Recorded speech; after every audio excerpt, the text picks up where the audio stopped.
would love to welcome you to our presentation tonight on what COVID-19 has taught us about relationship marketing.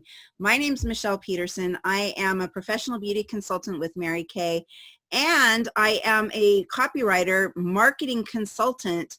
I have my own agency, been doing that for about 10 years now. So I have both of those backgrounds that have brought some interesting perspective.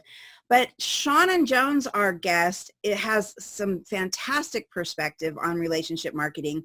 Let me have her introduce herself and explain what I mean by that. Seannon, take it away.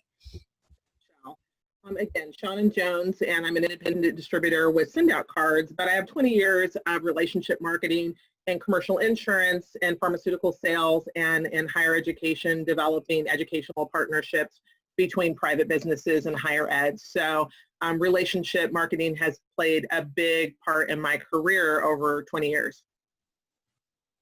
Wonderful, wonderful. So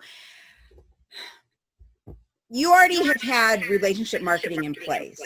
Yeah, am I right? So tell me about that. Tell me what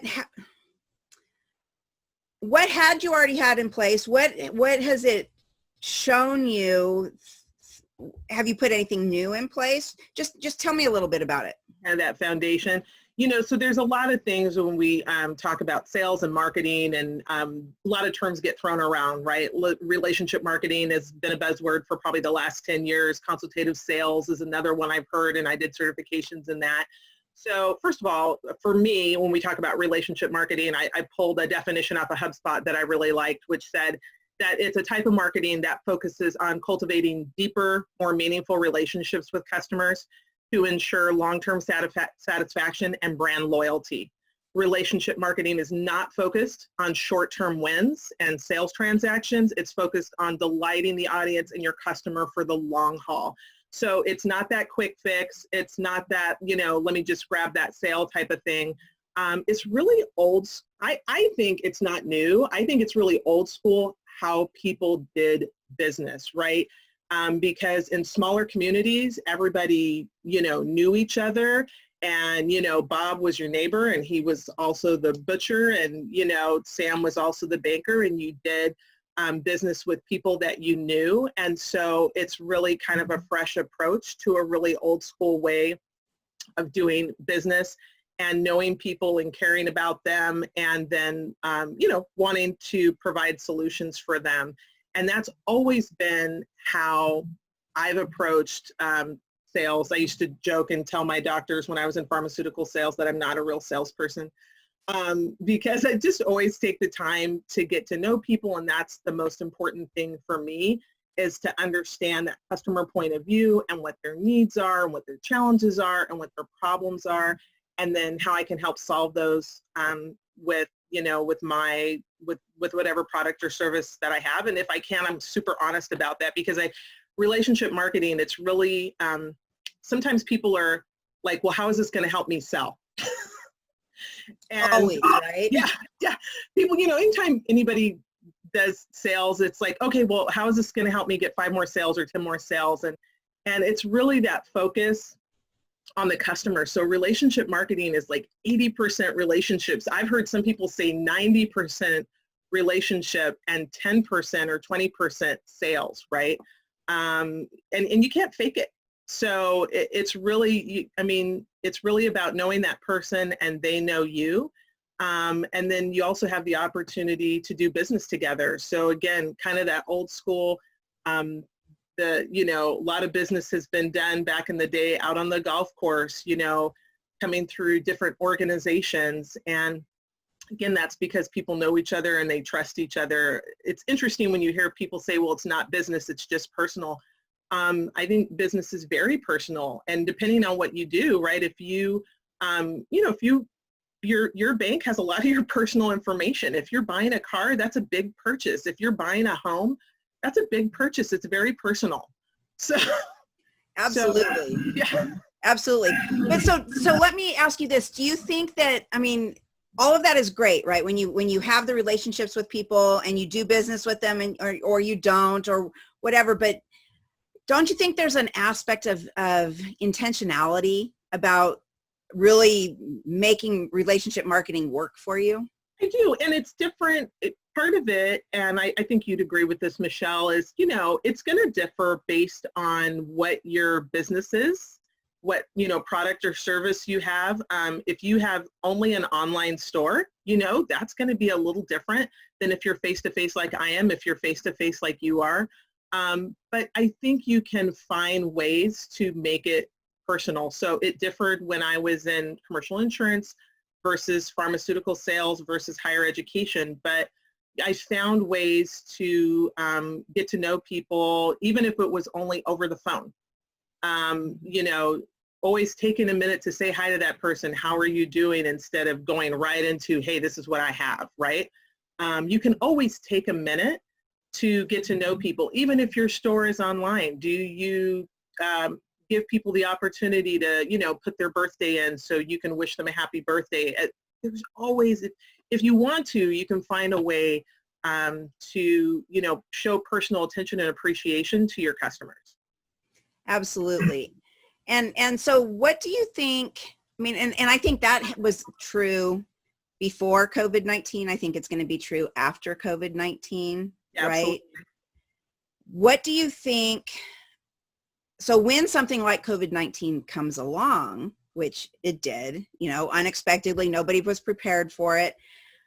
What do you think that does to the whole sense of marketing in general, but relationship marketing in particular? You and I were talking about this, and I'll speak on it, but then I would really love your thoughts on it as well. There's that old Chinese proverb, and I said I was going to write it down, and I didn't, so I'm going to butcher it. Sorry for anybody who knows it. But it's, when is the best time to plant a tree 100 years ago? When's the next best time to plant a tree today? So if you didn't have those relationships in place, it's not like, well, it's too late. No, I mean, always start now. But one of the things that I saw was it solidified for me, or, cemented for me, the importance of relationship marketing, the value, the fact that it works. My business has grown. It hasn't slowed down. Now, part of that is what I do, and that, if you're a restaurant and you had to shut down or something, obviously there are things that people don't have control over, but I saw people able to pivot too, right? And sometimes that makes a difference, again, in your relationship with your customers, whether it was pivoting the way restaurants did in terms of, doing takeout, or it was pivoting in the way some manufacturers did in terms of making hand sanitizer or making PPE or whatever, and still having that customer base that cares, that has a relationship with them, that purchases from them. And so I saw that still made a difference for businesses that, seeing the businesses that succeeded versus the businesses that started to falter or had a hard time. I think relationship marketing played a big part in that. And so, that was kind of my take. And you could see those strong relationships, whether somebody personally and you had conversations, or you saw it in social media and the interaction that they have with their customers. What about you, Michelle? So I thought that COVID-19 really pointed out everybody's need for connection, for being, not just being connected, but feeling connected to somebody else, right?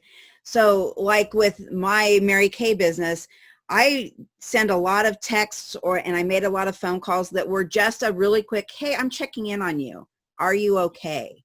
Right? There was no sales, call to action. There was no sales offer. There was nothing.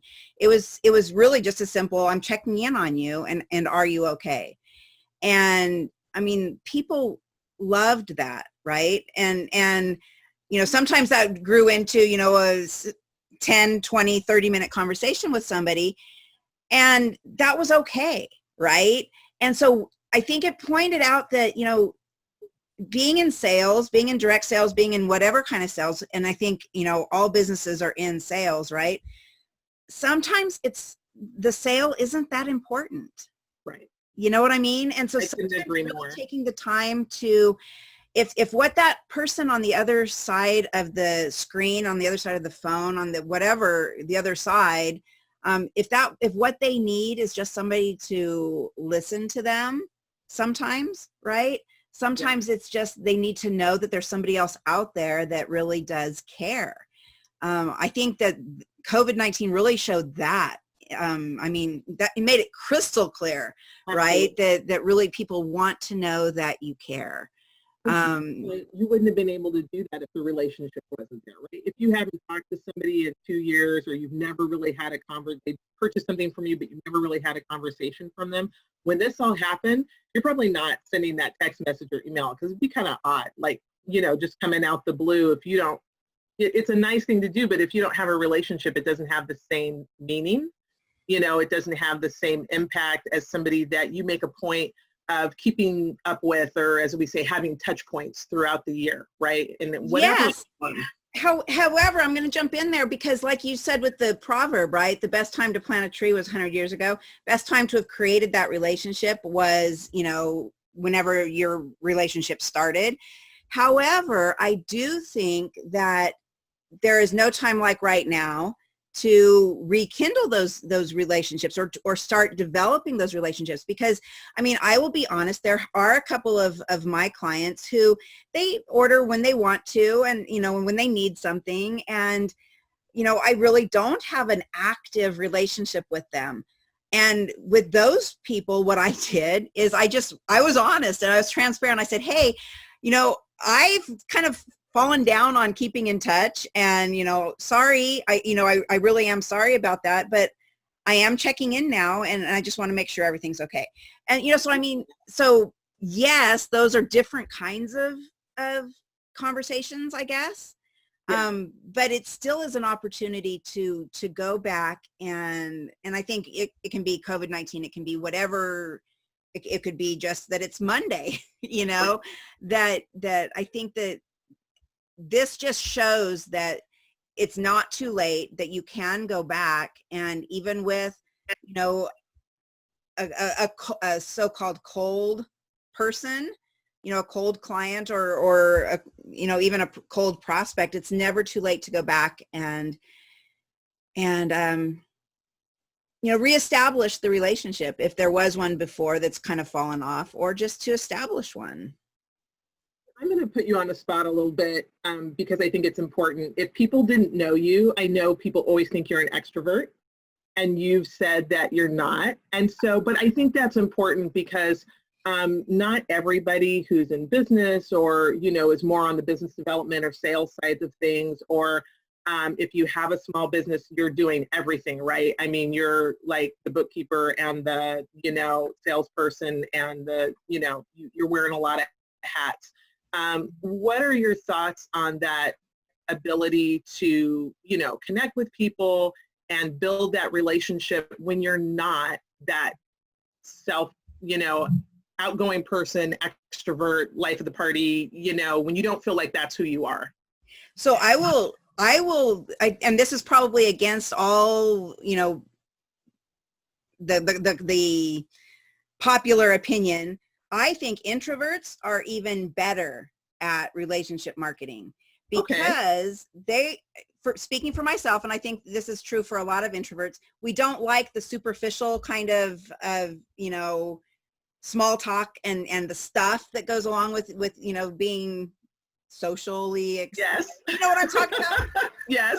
So when you're actually doing something that has more meaning, like, I think relationship marketing is more meaningful, right? In a lot of ways.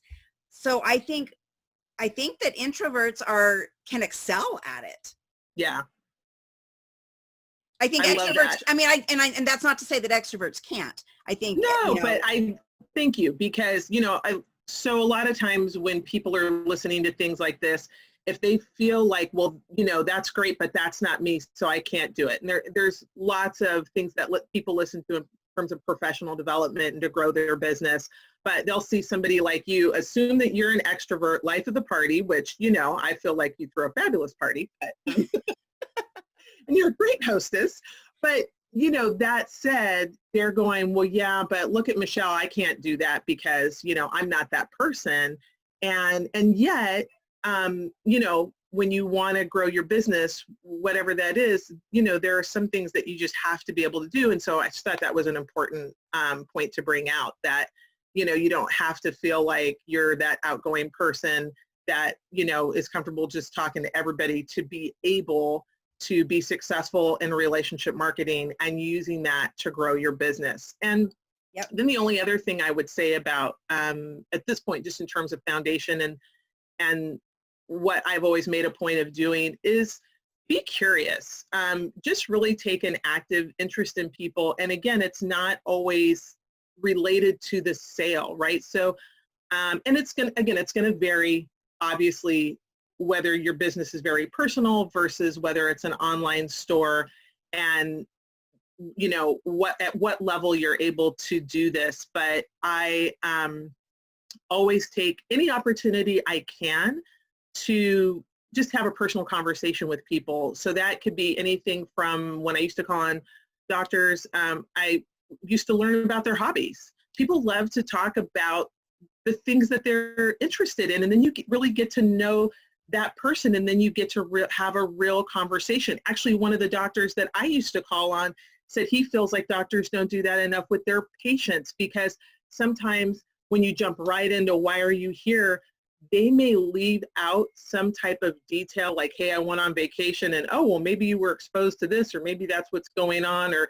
something else that's going on in their personal life that as a doctor would help him diagnose, right? And in our business, we're also diagnosing our customers, what their challenges are, what problem is it that our product or service solves for them, right? So the better you get to know that person, the better you're able to, help figure out, or even an opportunity for a new product or service as they bring up a challenge, or somebody that you can refer them to, and help them in that way. So I always took that time to get to know people. I was on a call today with an educational client, and we were talking about, training and different things, but she got to talking about that she has a kid at UC Davis, and, so, we had a minute to have a personal conversation, and that is at the root of relationship marketing, right? Is just taking that time to get to know people personally.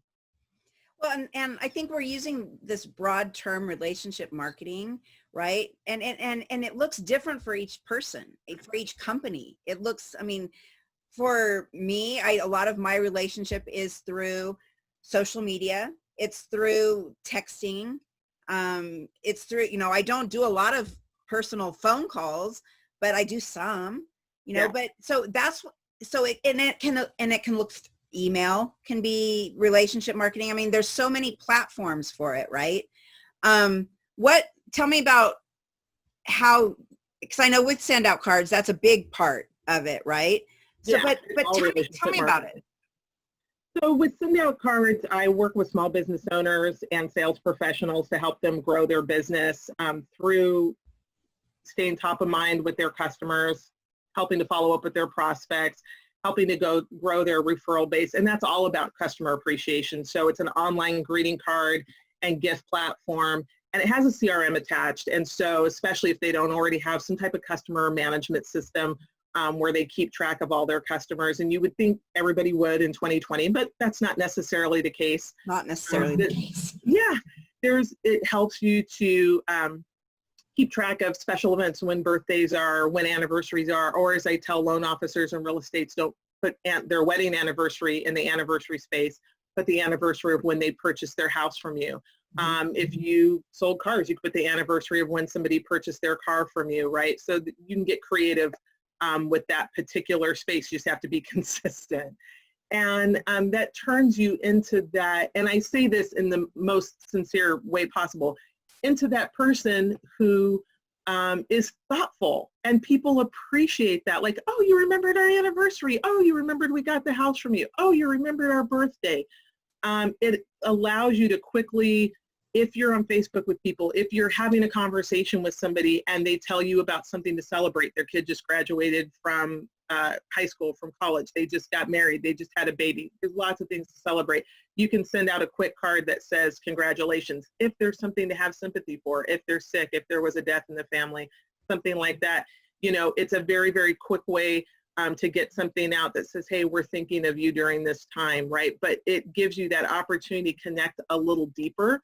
And again, it's a tool, I would say, because that's kind of that next step, right? We talked a lot about it, but then how do you implement? How do you execute? And so that's a tool that people are, you know, able to use to build that relationship and have those touch points throughout the year where people know that you're thinking of them, you appreciate them. There's gifts on there. The brownies are popular. I use those a lot to welcome new customers, to say happy birthday, for different things. And it doesn't take a lot. You know, you and I have talked about that. One of the things I like that you do is, well, two things, because I bought Mary Kay for you. One, the way that you package it. I know that that's not what everybody does. Michele always ties a little bow with ribbon. And even though you bought it from her, you feel like she's giving you a gift. So, the fact that you have the ability to do that, I just purchased this, but I feel like Michele gave me a gift.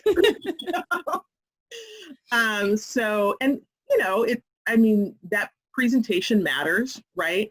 And then typically when I get something from you, there's always a little something extra, right? Some type of little sample. Hey, try this. I was thinking of you. I thought you would like this. I appreciate your business.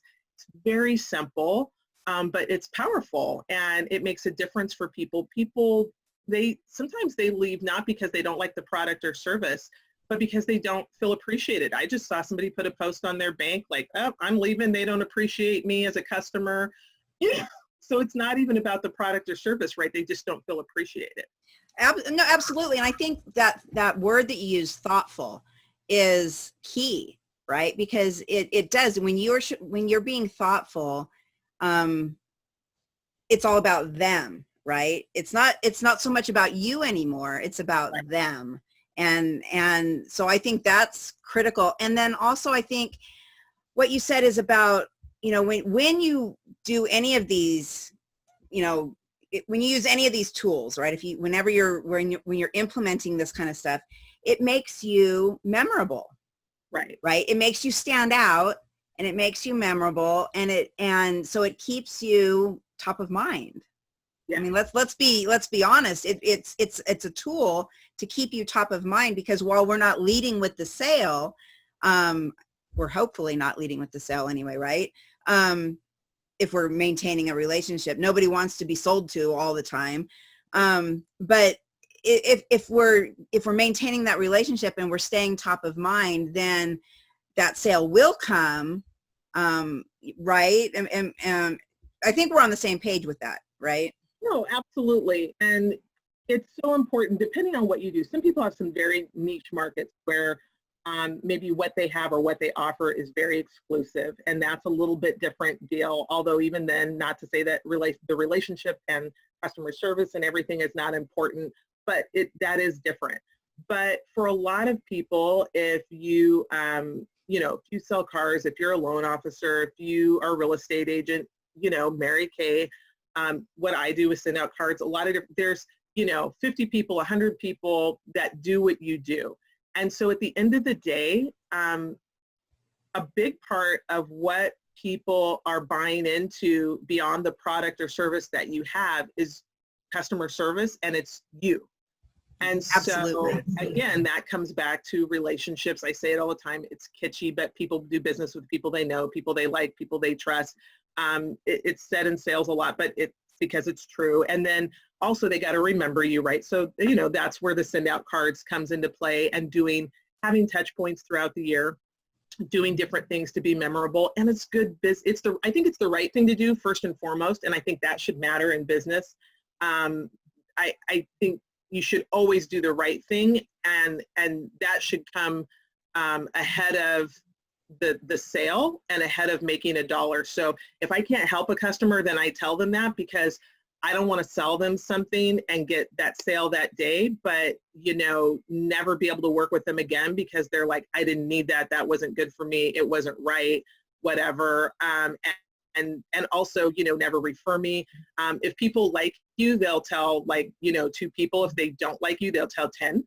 So, um, it's always right to do the right thing, but it's also good business. I was doing some research, just anticipating us talking about this tonight. And research shows that a 5% increase in customer retention, and that's a big part of relationship marketing, right, is retaining customers. A 5% increase in customer retention can result in an increase in company revenue of 25 to 95%. Your current customers that you retain and that buy from you over and over again, they buy more often and they spend more than a new customer because they've seen your worth. They're invested loyally in your brand, and it makes sense that they're willing to turn to you for their business needs again and again. And anybody who's ever done any research on marketing and what it costs to gain a new customer, it's really expensive. And so, it's ideal to build that relationship with your customer and have a good relationship with them and have them buy from you over and over again, because what it costs so much to gain new customers versus to get renewal business from a current customer. Absolutely. So I'm gonna jump in here, Seannon, and ask you a quick question, because do you feel that relationship marketing is more important to retain a current customer, to retain your current client base, or to with prospects? Ooh, that's a good question. I know, and we didn't plan on this question. It just popped up, so I put you on the spot. I know. Oh, I have to think about that, because both. If I had to pick, my first thought is both, right? Well, I think that's the answer too myself, but go ahead. Yeah. No, my first thought is both. A lot of times that's how you gain a customer. And, I think the higher the ticket item, the more important it is for them to feel like they trust you. Yes. Trust is huge. And so you really have to earn that trust and maintain that trust. But a little in terms of, I would lean on towards customer retention. And here's the only reason that I say that: people will give you a shot, but to keep that customer, you have to have that good relationship with them. So, people will give you a shot, maybe not knowing you as well, but if you don't have, good systems in place for relationship marketing, you're not going to get their business again. Yep. I agree. I think that it definitely is a tool that can be used with prospects, but I agree with the both, and I also agree with the maybe the more emphasis on the retention aspect. Yeah, and again, customer retention is good business, right? And yep. You could say that from anywhere from corporate and the brand loyalty of something like Coca-Cola down to your local, mom and pop hardware store, restaurant that, sees those repeat customers all the time. And then especially as we're coming out of COVID-19, I have no doubt there were certain restaurants that I went into that didn't look any less busy. Man, they were doing, delivery business and pickup business. I made the mistake of not calling in an order to one, and I had to wait like 25 minutes. And in that span of time, people were coming and going, but they're established in the community, like everybody knows them and they have those great relationships. So, well, it's customer loyalty, right? Yeah. It's the relationship that you've built with your customer builds in that loyalty to you, and that really comes out in times of crisis, I think. Right? Okay, so now let me ask you this, because we talked about this briefly, and we've all, I'm sure, seen the commercials, the even the social media spots. All of this stuff where everybody's jumped on the bandwagon to now we care, right? Yeah. And they're trying to establish this relationship. So what do you think about all that? I don't necessarily think it's a bad thing in and of itself, but I think people know when you're just putting out like statements and platitudes, and there's no action behind that. You know, I'm thinking of a certain CPA that we have with us tonight that I know goes the extra mile for people often. And so I think, you know, it's fine to put that out there, but it's I think it's more important to have the action behind the words, and to try and do it in a way that it's really sincere and authentic. I think the worst thing it's worse to put out something that just doesn't come across as sincere and authentic and reads like everybody else's. What was the verbiage we were talking about? In these uncertain times? Uncertain times. Yeah, we are here for you, or whatever. If you look that up on Twitter or you look that up on Google, like everybody was using the same language. And so it becomes inauthentic, right? It's not, you don't, Yeah. Now it may have been very heartfelt. It may have been genuine in the minds of the people that were creating it, right? But it comes across as just one of so many others. And Michele, so you're a copywriter. So, I mean, were you able to come up with some different verbiage for people so that, you know, they were able to address, as is right to do, but to do so in a sincere and authentic way where it didn't look like what everybody else said? Because I know that can be challenging, and to try and, you know, I would have to go back and check, but I would hope that no copy that I wrote during these last couple of months had those 4 words, in these uncertain times. I hope that I did not say that. I mean, but honestly, it would depend on the situation and depend on the client that I was writing it for, you know? Right. So yes, of course, the answer is yes. Of course, I found other ways to say it.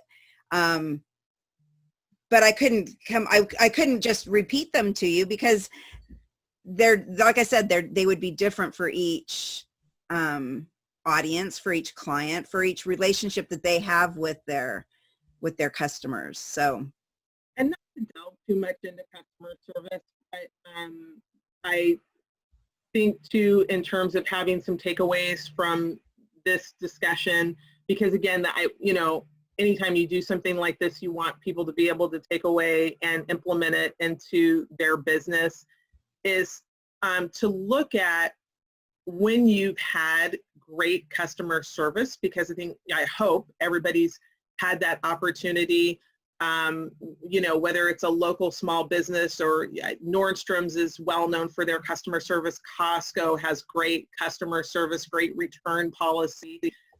To look at those types of examples and incorporate those into your business, and whether it's you as the business owner or you're giving your employees that that freedom. Starbucks does a great job of this too, to overwhelm, not underwhelm the customer. And obviously there's checks and balances, and like I said, I don't want to really get into all of that right now, but to always be able to, again, not worry about an individual sale at the expense of the relationship. So if you go into Starbucks and you get a cup of coffee and you're like, this doesn't taste right, they go, oh, so sorry about that, let me make you another one, and would you like a Danish while you're waiting, right? I mean, that's a sale down the tubes, but they're counting on the fact that you're going to come back and buy like 50 more cups of coffee, so they're not worried about bring your friends with you. Yeah. And Mary Kay has a great policy as well, right, in terms of customer service. And if somebody has a product, what's their policy on somebody has a product that doesn't work for them or wasn't what they thought it was going to be? Oh, if it's our 100% you must love it. I call it the 100% you must love it guarantee, because there are no there's no makeup mistakes in Mary Kay, right? If there's a color, the shade that you thought was great, but then you got out in the sunlight and it's a different shade and you don't like it, it doesn't matter the reason. If there is something that you don't like about anything that you buy from Mary Kay, you don't like how it makes your skin feel, you don't like how it looks, you don't like how it smells, anything, we replace it. We find something that you will love, we give you your money back. So yeah, we're a company that definitely stands behind and makes sure that the client really does love what they're getting from us. And I would say that's a form of relationship marketing, right? Yes. So, because the emphasis there is not on that sale. It's like, it's not like, well, you can't return that blush because then we're not going to make money on that because now we can't sell to anybody else. And, the emphasis is on the relationship with the customer. They want to maintain a good relationship so that you'll buy from them again. So again, I don't want to get too much into the minutia of it because everybody who's listening, I'm sure, has different businesses, and that's going to mean different things for different people. It's a little easier to let somebody return a blush than it is to let somebody return a house or a car. Absolutely.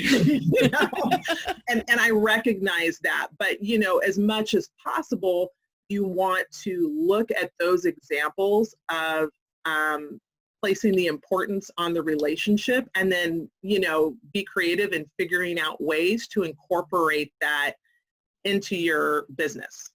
Well, and I think the other part of that is, yes, it's the focus is on the customer, right? And also it's on how you make that customer feel. Right. Right? Because what is it? You'll never remember what I said or what I did, but you'll remember how I made you feel. I butchered that quote too. So I think most people here know that one. And then I would say, we've talked a little about having systems in place, right? So we talked about send out cards. That's a system that I use, and I used it first as a customer and pharmaceutical sales to be able to differentiate myself and stay top of mind with the doctors that I called on and their staff. There's a CRM. So again, you have to have systems in place, right? We're all super busy. And hopefully if people don't have systems in place, either, you're looking for ways, or that's one of the things that I've loved. We haven't talked yet about BNI, but BNI is a networking referral group that Michele and I are both a member of, and there's so many good things about it. Again, everybody's always looking for ways to grow their business, right? So I would say a lot of times people probably come initially there thinking, oh good, this is going to help me get more sales. And it certainly has done that for both of us and for, the members of our chapter. And BNI is global, so it's not only just here in the US, but there's chapters all over the world. I'm trying to remember, what was it, like 95,000 meetings a week or something like that. There's a ton of chapters. But in addition to that, it's a great way to develop, for professional development, for resources in terms of growing your business, and to have kind of a mastermind group. So we're very fortunate to have a business attorney and a CPA and a bookkeeper and somebody that works with people in terms of payroll and HR and health insurance and all these different things in our chapter, and it ends up being a mastermind for us. And so I would say too, whether you're here as a business owner or a sales professional or, whatever you're looking to do to grow your business is, and even if you don't feel like, you're that extrovert, if you feel introverted, you have to expand your network. And then, kind of create those mastermind groups for yourself to help you develop those tools and have those systems in place, and if you don't have something off the top of your mind, we're always able to work with our group in BNI to say, well, hey, I need to do this and I have this struggle. What are you doing? Right. Absolutely. Well, so I think the beauty of BNI, and I've been a BNI member for 10 years now, and I think the beauty of BNI is you come because because you think that it's going to help you with referrals and with growing your business. You stay because of the relationships that you make. Again, right? Right. And so it all comes back to the relationships, always. And the referrals there are the relationships that are built. BNI has a great structure that I like. I know some people kind of balk at structure. They don't want to be tied into like a have-to thing, but I always think that's the secret sauce. The structure that they have in place is it works and it's really authentic, and it's designed for you to get to know each other really well, so that when I say, hey, my friend Michele can help you with that, I really mean that, because she and I have breakfast together every Tuesday. And so in relationship marketing, sometimes you think, oh, people are just really thoughtful. I'm sure there are people who think, oh, Seannon remembers my birthday every year. That's so sweet. Girl, no, that's written down. It's because of your systems, right? Yeah. Nobody can have that kind of recall and memory. No, so a big part of anything, including relationship marketing, is having some type of system in place. So again, I've talked about a CRM, customer relationship management, right? Some type of system where you're keeping track of everybody. You should, I write down all kinds of things about people because I just, if I'm working with 100 people, I'm not going to remember everybody's kids' names and everybody's birthdays and everybody's spouse's name and who went to Hawaii for their anniversary last year. But I write that stuff down and I look at it before I talk to people.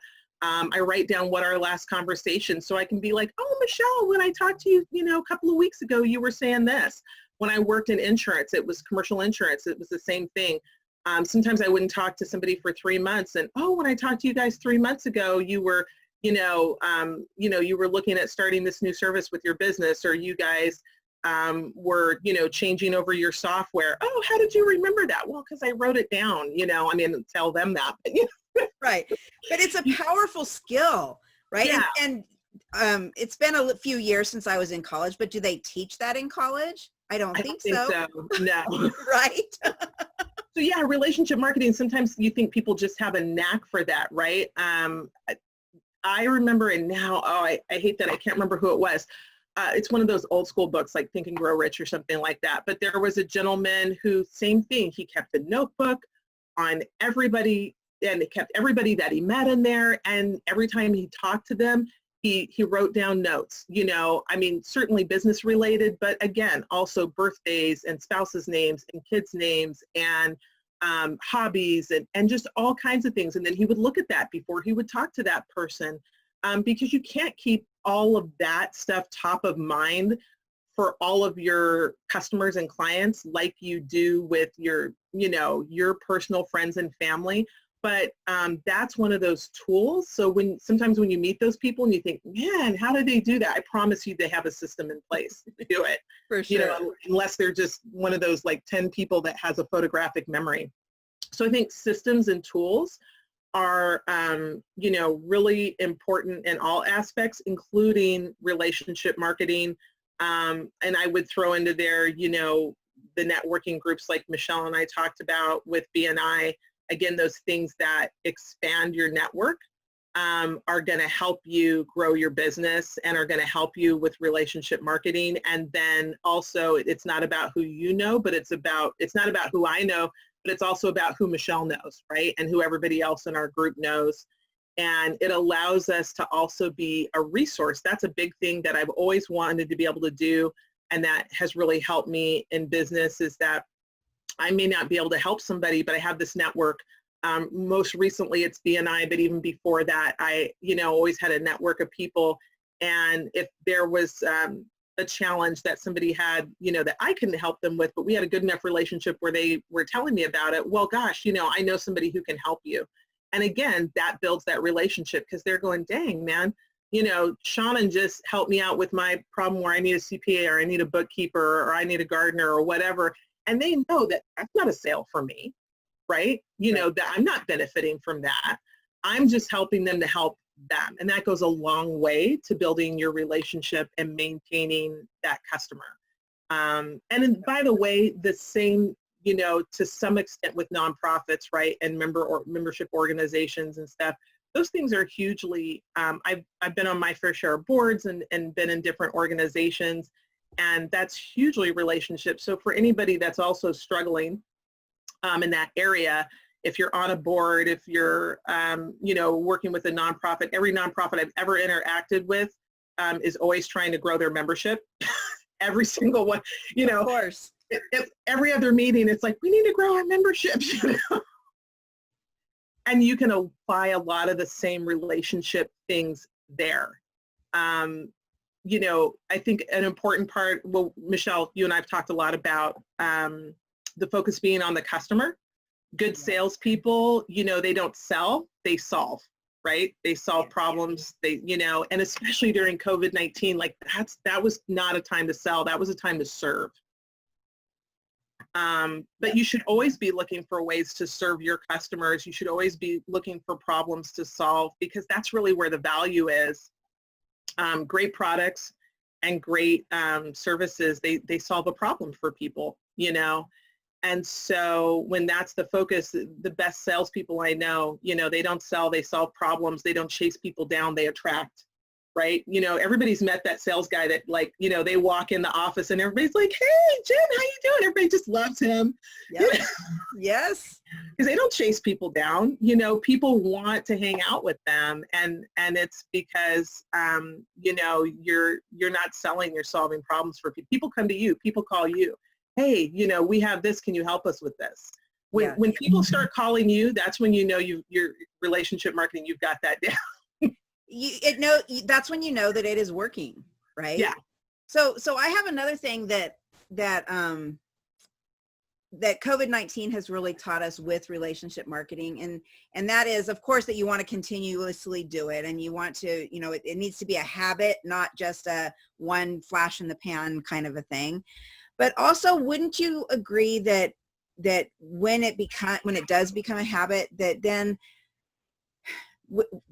you start to learn to listen to your intuition? So if you are thinking about a specific client, or you have this idea of, you know, I really should do something, right? Even if it's a small gesture, and then you do it, right? And I think that with COVID-19, I think it really put that into perspective, that when you do even those little things, when you're thinking of them, they can have a huge impact. Would you agree? Absolutely. Absolutely. We were, and this is not, well, it's kind of related to business on the send out card side. We were looking for ways to celebrate people, you know, if there was any, you know, kid who had a birthday party in April, and or had a birthday in April and they weren't going to have a party. It's hard to explain to an 8-year-old why they can't have a party. They don't understand COVID-19.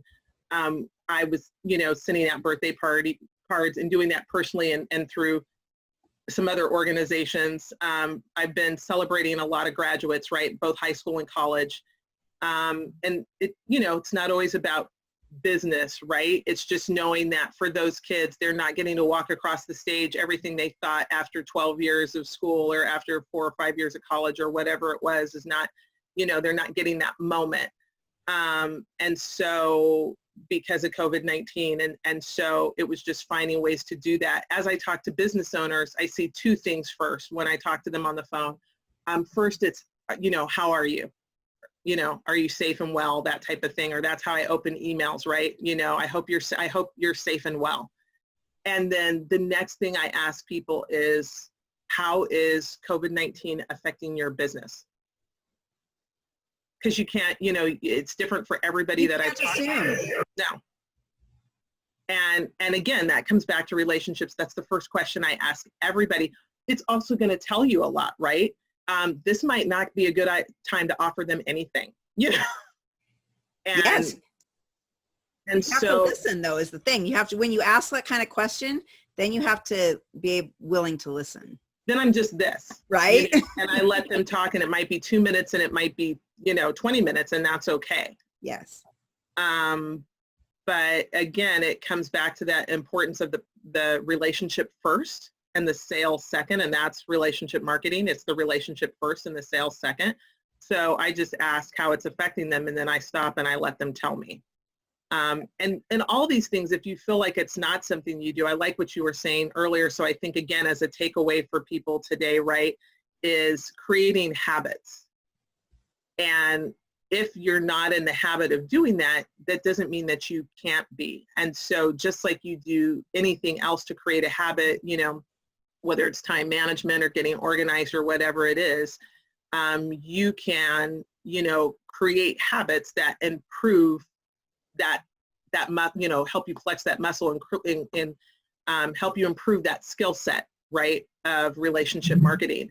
And, you know, whether it's setting up a system, where you send out birthday cards to people, or it's saying, you know, I'm going to ask these 2 or 3 questions every time I get on the phone with somebody, you know, or some of the things that Michele does, right, you know, putting that little extra gift every time, you know, they purchase from you, whatever it is, you know, put a plan in place. I would say that's the other thing, is it is very intentional. So it it feels as it should to the customer, that Disneyland experience, that Nordstrom experience, right? It doesn't feel planned out. And that's the beauty of it. People who do things well, they make it look effortless. You watch a quarterback throw a ball and that receiver catch it, and you see some guy going, I could do that, because they make it look easy. You see somebody with years of training in gymnastics and ice skating, they make it look easy, but there's a lot of work and preparation behind that. And the same should be true in your, business or service. Customer service, there should be, and relationship marketing, there should be a lot of prep on your side, but for the customer, it should feel, very in the moment and special and effortless on their end. Yeah.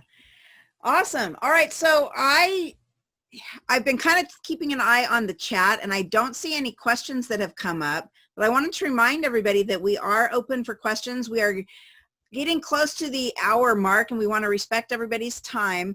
But if you do have questions for Seannon or for myself, either one, go ahead and put them in the chat. We'll call on you to unmute, and you can jump in and join the conversation. All right, so I just wanted to throw that out there because I didn't want anybody to have questions that they weren't able to ask. Okay, so while we are waiting for that, what other things, what kind of ideas, Seannon, would you say has this have these uncertain times caused you to but really, has the pandemic, has it caused you to do anything differently? Yes and no. And here's why I would say that, right? So no, because relationship marketing has been how I've done things from day one, years ago. When I first started out in commercial insurance, that's always been my approach. I always want to help people. I always want to get to know people. I think what's different, right, is the virtual side of things, less face-to-face, more of these, more, more Zoom, more looking for ways to connect with people and have touch points that are not face-to-face. And then also just a sensitivity. There's always a sensitivity in relationship marketing, but like right now, you really have to take the tone and the pulse of what's going on and just have care and concern for how you reach out to people, and how, how you approach them, whether that's a phone call or an email or whatever, and just because of what's going on right now with COVID-19. And so I would say that's different. I'd say that's one of the things in some of the groups that I connect with regular regarding social media, that they don't recommend that people post automatically. You can schedule posts, you can have everything, and I actually will throw this back to you in a minute, Michelle. You can have everything written out and planned of what your graphic's going to be, what your picture's going to be, what you want to say, but you shouldn't ever just let anything post automatically, because if you did that like back in March and you weren't paying attention and you had a post come out everything was locked down that was like, hey, come on down to our store, that looks really tone deaf. Right. Right. So I do, there is a question from Anne, and Anne, would you like to unmute yourself and ask that? Or would you like me to ask for you? So she's going to unmute. So go ahead, Anne. Hi, Anne. Hi. My question, so I'm a web developer, but also / digital marketing for BNI Group here in the Central Coast Paso area. But Michelle, how many touch points throughout the year would you recommend? Because it's different for the web development side versus the social media versus, it's kind of categorized for what I do. So is there a recommendation that you have on that, on how often throughout the year? For a web developer or digital marketing for your clients, right? Yeah, because we do web developing, but we also do social media, and SEO work and reputation management. So it's all kind of categorized. So I'm just trying to figure out how many touch points throughout the year for each category we should do, basically. Okay. Okay, so I will answer that, but let me ask Seannon first because this is kind of her wheelhouse. Seannon, what would your answer be? Well, I think it's going to be multiple touch points, right? So, if you were doing emails, if you have a newsletter, then you might, depending on what information you might have a weekly newsletter, you might have a monthly newsletter. For me, the most important thing is that you're providing value. So that's going to be number one, is don't have a touch point where you either aren't truly appreciating a customer or you aren't providing value. So if you have a weekly newsletter, but there's not a tremendous amount of value in there, better to have a monthly newsletter that provides great value than to put something out every week where people go, I didn't really have a takeaway there, and you're just doing it because you want to get in front of people. So I would say first and foremost that you're always either truly appreciating or that you're providing value, but I'll put that back to Michele. Well, and I was going to go with the monthly answer because you're reaching out to them because especially in the digital space, everything changes so quickly, right?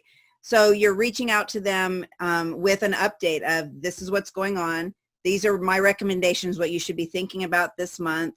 And you're serving them, but there has to be a reason, right? This is what Seannon was getting to is don't just put out something for the sake of it, but there has to be a reason behind it, or it doesn't look genuine, right? It doesn't look authentic. It looks salesy and spammy and kind of gross, right?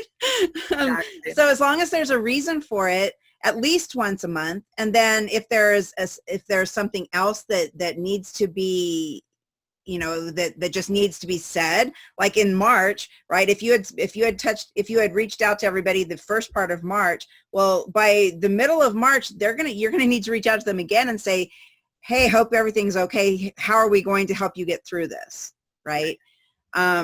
So through the state of California that provides reimbursement for training, and not everybody's aware of that. It's one of the things that I work on.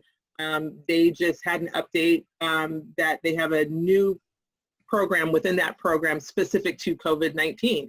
So at that point, right, I reached out to a lot of my clients to say, hey, I don't know if you're aware, but there's these additional reimbursement for training dollars out there, right? But to your point, Michele, that has value there. It's something very specific for them. It wasn't just like, hey, I'm just sending this out because, we want to. Right.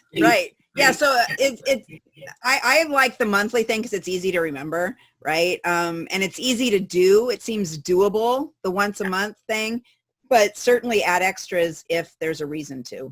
And real quick, if you don't mind, are you talking touch points like, like your email, newsletter, that type of things? Because social media is going to be different if we're talking about, Facebook, Twitter, Instagram, that type of thing. Right now we kind of do a combination. For our web clients, we tend to send them something like once a year just as a thank you, and obviously we haven't been able to go in and actually present it to them, but that's what we do kind of for our web clients. Any of our marketing, my clientele is kind of smaller, so I can reach out a little bit easier than a bigger company can and actually call them, do the text, like you said, Michele. The social media, not so much. We'll check in through emails with our clients to see how they're doing, if they want posts change or if they have any updates or any specials going on or any announcements they want, that type of thing.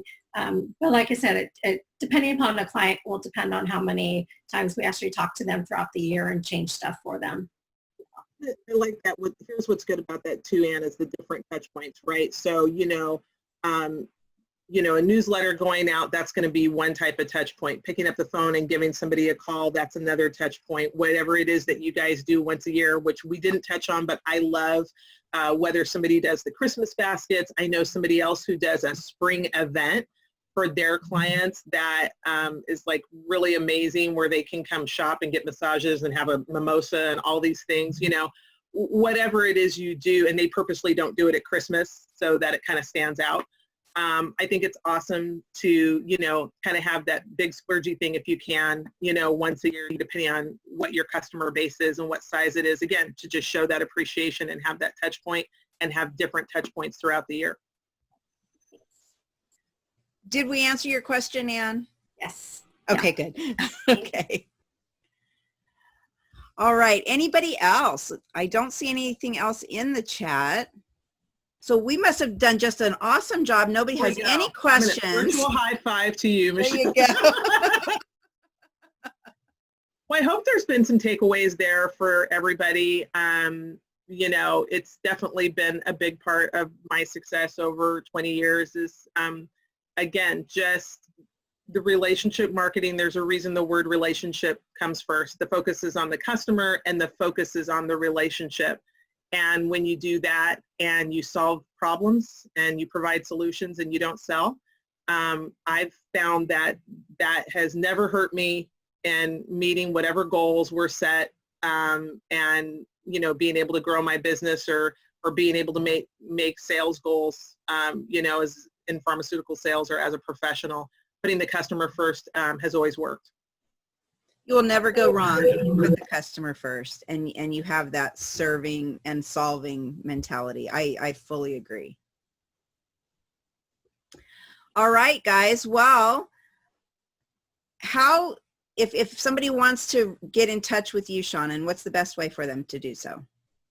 You know what? I'll go ahead and put info in the chat real quick, but and I don't feel bad putting my number out there because my phone number has been out in the public for many, many, many years. I was a race chairperson, and that used to be the number that people called for the dream run to find out where they could pick up their trophies if they left early. So 559-360-6001. Yeah, it was on a lot of flyers. So. But I also put it in the chat, 559-360-6001. Also, I'm on Facebook, and it's Seannon. You probably will not find another Seannon Jones. I haven't found one. And I definitely, you know, have connected with people that way and through private message. And then I'm on, if you're on social media, like I'm on LinkedIn, and I'm also on Instagram and on Twitter, and there it's under Seannon Jones too, but the handle is Jones Style, JONESSTYLE. Thank you so very much for being here. I hope that this was valuable. I hope it was a good use of your time. Thank you, Michele. I appreciate the opportunity to collaborate. My pleasure. So by the way, you guys, we mentioned BNI. This was a collaboration born from BNI. Yes. So we'll shout out there. And it really is it boils down to this. It boils down to the relationships and trying to help one another. I hope we have helped you in some small way today. But do go out there and just do something. Do something to build those relationships with your clients. It will be worth it. Absolutely. All right. And with that, we are going to say goodbye. Thank you so much. Bye, everybody.